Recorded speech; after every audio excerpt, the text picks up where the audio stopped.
Hi, my name is Bill Miller, and I'm a Native American musician. I guess I'm the one, I'm going to categorize myself, so I don't let you do it before me. But I grew up on an Indian reservation in northern Wisconsin. My music is strongly influenced by Native America, but I'm influenced by blues. I live not far from Chicago. I went to Maxwell Street, which is historic in the change of blues becoming electric. The first trip to Maxwell Street was in the 60s, then in the 70s, and I just went down there and studied some incredible blues players. So I'm into blues, I'm into folk music, I'm into rock and roll. Lately I've been into listening to classical music, but all music is of the Creator, and I just love great music in general, and it's given me a platform to speak my heart and my mind and my faith through instruments, guitars, native flutes, percussion, and my voice.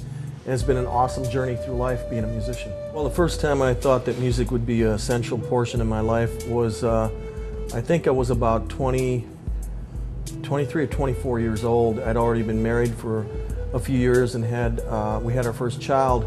I started playing music when I was 9, but then it was when it first came to me, it was just, it was a lot of fun. It was a good hobby, like some kids collect arrowheads or quarters or whatever they do. I wanted to play music. I played guitar and played trumpet, actually.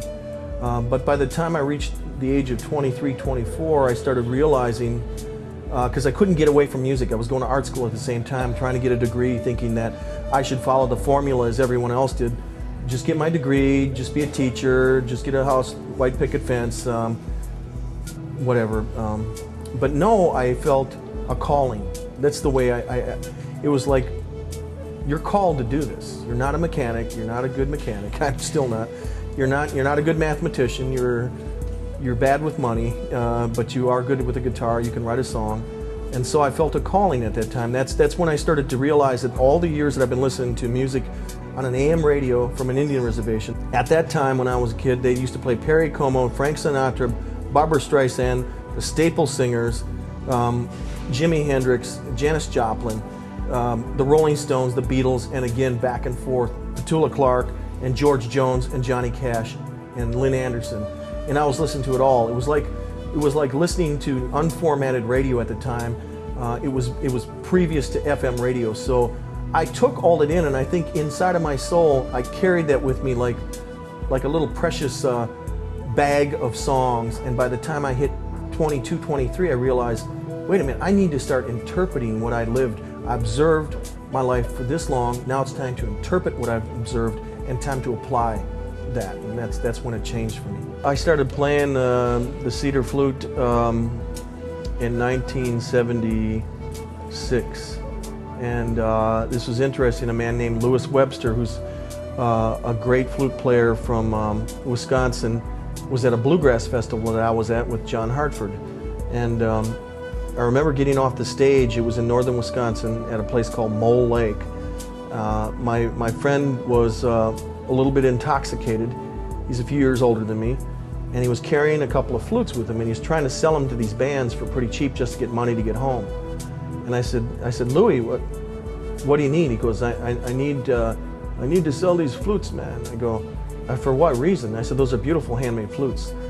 One had a loon's head on and a duck's head hand carved, and he's a master flute maker. I said, well, how much do you want for it? He goes, I'm trying to get like $40 or something. I go, well, I got 60. And I said, I'll give you a ride home. So anyways, I gave him $60. Now the flute now would probably go for $1,000. It was super hand carved with a loon on it. I still have it. And then as I took him home, he explained to me, he sobered up, explained to me why he makes the flutes, why the wood is this way, why he does this, and gave me a lesson that evening on playing the flute. Not for the commercial world. This was pretty awesome. He showed me why there is wind in our sails, basically, why there's wind coming from here. That's the breath of the Creator. That this is how you fluctuate between the notes. This is what a bird sounds like. This is the way Indian people should be playing these flutes. I got a lesson from my master for $60. I took that flute and I put it above my guitars, and I didn't play it for a year. I was so afraid of it. But then when I started playing it, it was like a mystical instrument that just took its own life.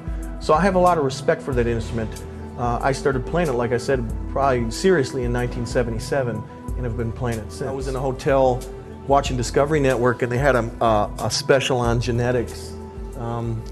These scientists have found that there's a gene in our body that when you reach a certain age, I don't think it's 87 or 88 or 89, basically your body stops deteriorating, it lengthens you for a few more years, and you start healing, you start going through a positive.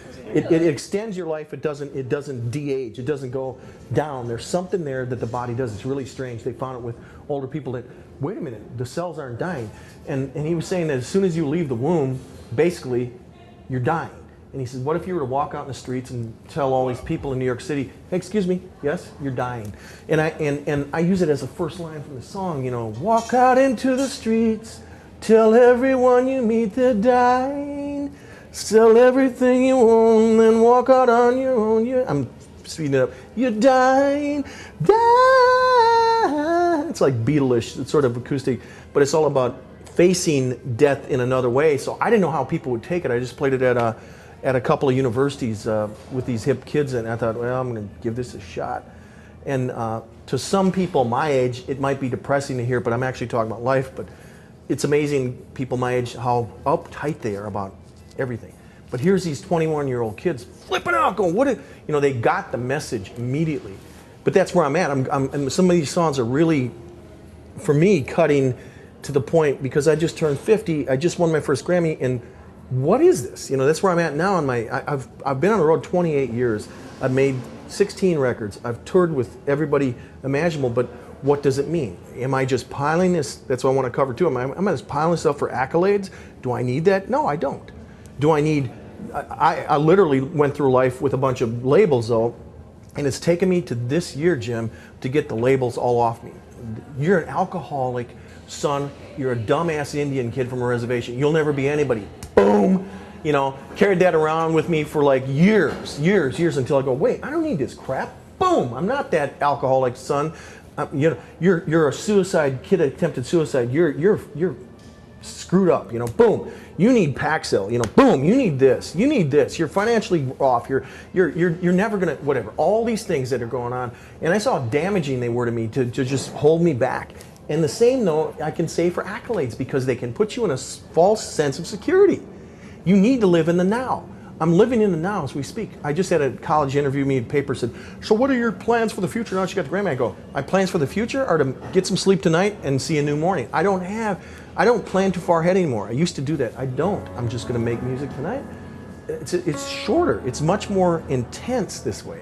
And when I write that way, the songs come out that way. And that's what happened on this record. It's like, I didn't put a time frame on it. I didn't put a budget on it. And of course, that's when it happens. It's the same way when I met my wife. I had blind dates set up for me by friends. Oh, you'll love this person. Go out to dinner with her. She's your perfect wife. You know, she was another guitar player. It sucked. We both argued. You know, we didn't get along. She's a great looking chick. And I'm thinking, oh, cool, man, this will work. Not. You know, she had long dark hair. I had long dark hair. We're like both playing Martins, and we both dated for a couple of weeks, and I hated her. She hated me because she wanted me to play background to her. I said, screw you, you know, and it didn't work. But then when I met my wife, it was done out of total friendship, total not committal things, but yet when you don't commit, and I am a committed person to issues or things, that once we met, the sparks flew, you know, so that's where it's at. I know that now. Why did it take me this long to know it? I don't know, but that's where the sparks are. It's in that moment. It's as a filmmaker, as anything else. If you can't capture that, your film's dead. It's just nothing but a bullshit documentary or something just really bland. It's when you're catching sparks that people are going to care, and it has a life. I recently been listening to Nick Drake, who I got his first album in 1975. He had died just a few years before that. Nick Drake, I've been listening to Philip Glass. I used one of Philip Glass's pieces called Koyaanisqatsi. I actually used it to influence me on an instrumental piece. What I did was I listened to his music first for hours. Then I took the film and I set it up in the studio, and I shut Philip down, and I just used his imagery because I like playing to imagery. But I really love Philip Glass. I listened to him. I listened to a lot of jazz. I listened recently to the new Stones CD, which is excellent. I listened to the Beatles continuously, different things. I loved Anthology because it gave me an insight into their heart and where they built their songs. Sometimes I don't listen to anything in the car. I'm in a lot of rental cars, and people just ask me that, what do you listen to? Well, the only thing I listen to is silence sometimes, because I like driving for 3 hours to Boston, because sometimes people don't know how to be still and listen to the wind or traffic. My head's going in the zone. But what I listen to is tribal music. I listen to the chants and the drum, and it just gets me in a mode, man, because there's a certain hypnotic beat and a trance beat to native music that I relate to. I grew up with it. So I listen to that. I don't listen to the radio. Well, I listen to Radiohead. I love Radiohead. But other than that, I'm really trying to forcefully limit myself on listening, because I don't want too many influences. You know, I don't want to, because I'm so into everything that sometimes I need to corral myself and say, hey, what are you about, Bill? So then when I finally go in the studio, I'm not coming off as a copycat pop machine or trying to see what Sting's doing next or whatever, who's the hot actor, whatever. I don't want to copy them.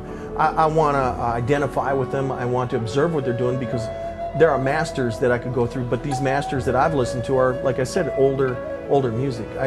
I'm not really influenced by today's music as much. The only ones I can say, like I said, if the farthest one ahead, I guess, is Radiohead. That otherwise I stopped there, and they were so heavy duty for me that like, whoa, there's nobody in the world like Radiohead. You know, I love U2 and everything, but when I heard Radiohead, I just wigged me out, because it's like, man, this is like U2 on peyote or something. This is awesome. This is unbelievable. I like the fearlessness in a band like that. I like the high falsetto. I like the melodic changes. I like the subject matter. I like, that's me. If I were to, you know, and what's funny is I don't sound at all like Radiohead, but I identify with that. You know what I mean? I identify with that. It's almost to me like impressionist music, because those are my favorite visual artists. I'm a visual artist. Where Degas, Manet, Monet, and these people doing stuff.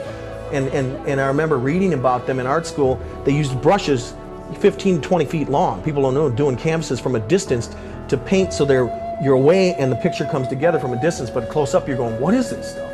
It was their way of impression, you know, and some of them would take their glasses off and see things to paint, it would be blurred.